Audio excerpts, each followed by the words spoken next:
روز اندازه یک زن کهنسال هستم، بدن من اندازه یک دختر جوان نیست. و شبی که اون موزیک پلی شد و داخل اتاق من شخصی شد با چهره پنهان، با سرعت تمام، کسی که اصلا وقت نداد که من دفاع بکنم، اصلا وقت نداد که من دست خود را صورت خود میگیرم، اصلا وقت نداد که من دست خود را کمرم میگیرم.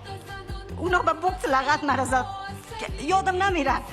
کفش داشت، کفشش بلند بود مثل موزه بود، چهرهش پنهان بود، دستش شمشیر بود و من فکر میکردم من سرم میبره. به من فرصت دفاع نداد، فقط زد.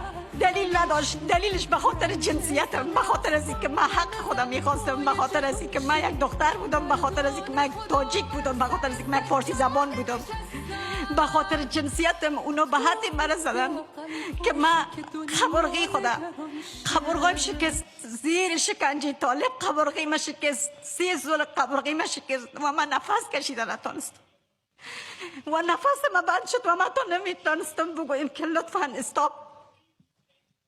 به گردنم زدن، به کمرم زدن، به شانیم زدن. بعد از او تمام شکنجه شاید 3 دقیقه 4 دقیقه طول کشید، ولی 4 سال است که من کابوسش با خود دارم، آسیباش با خود دارم و من امروز اندازه یک زن کهنسال هستم، بدن من اندازه یک دختر جوان.